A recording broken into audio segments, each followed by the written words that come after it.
This video is a new player buyer's guide for Battlefield Hardline because a lot of people are unfamiliar with unlock styles that offer freedom in spending unlock points, and currently some Battlefield players are unsure of what to do with their newfound freedom. This also applies to newcomers that don't necessarily know what's important, so yeah, buyer's guide. We'll be focusing on items that are important for a lot of modes, a lot of tasks, and generally useful across the board, offering maximum utility that should probably be prioritized by the new player, with some specialization from where you're coming from, as well as basic point grinding. Understood? Okay, moving on.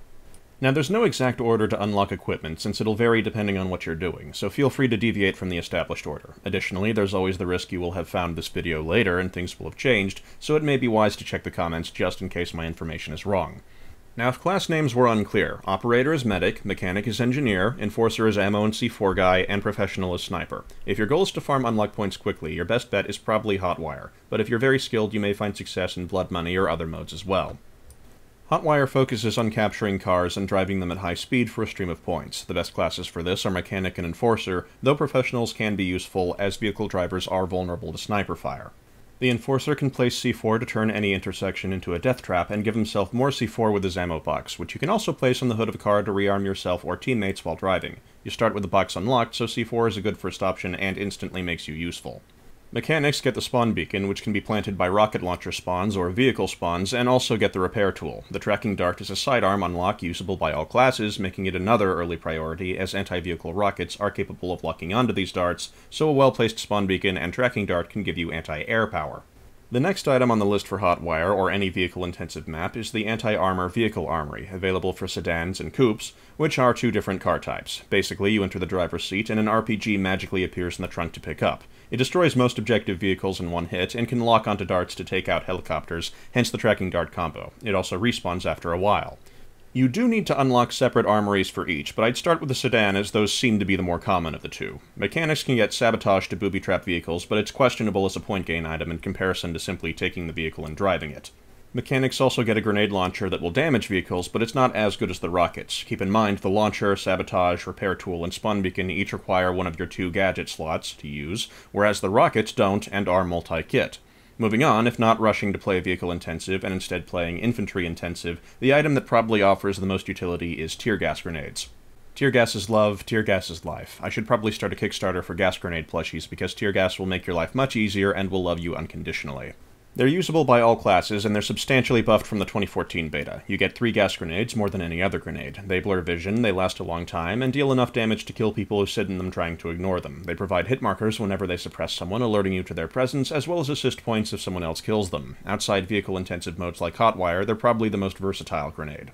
Yes, they can be ignored by someone using a gas mask, but that takes a gadget slot, which is a hefty price, so most people won't actually be using it, and if they become annoyed enough to do so, you've applied a pretty big tax. The gas can still affect you, but what fun would the relationship be if she didn't claw your back from time to time?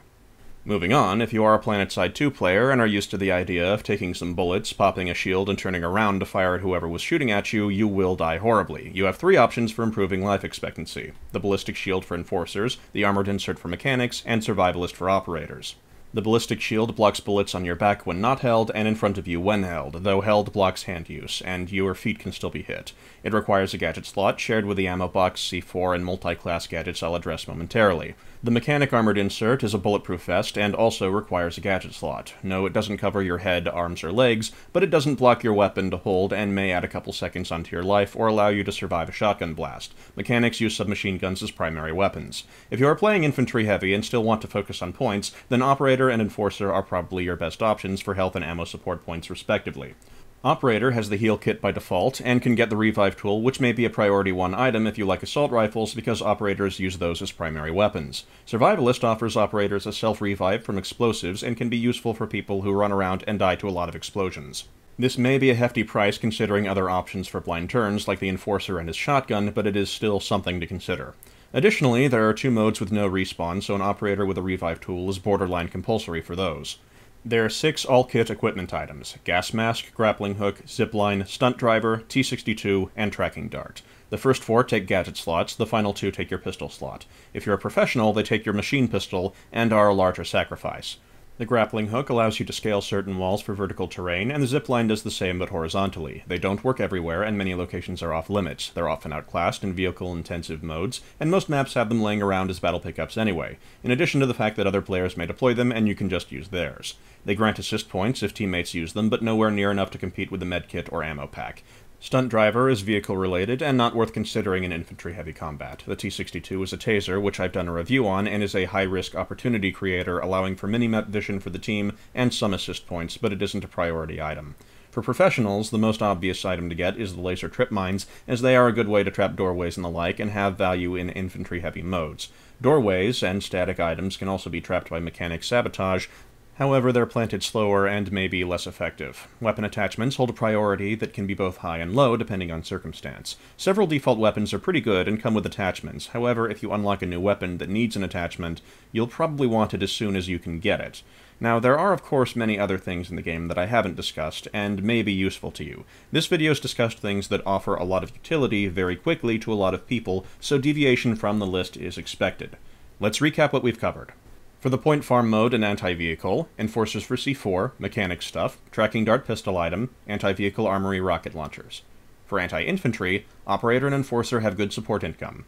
Tear gas, revive tool for operator, possibly ballistic shield for enforcer or armor for mechanic. Laser mines for professional, possibly an additional weapon and attachments when you can. If you have any questions, feel free to consult the comment section, and someone will probably respond with Darude Sandstorm. Okay? Okay. Thanks for watching, blah blah, insert end of YouTube video pandering here, and I'll see you on the battlefield.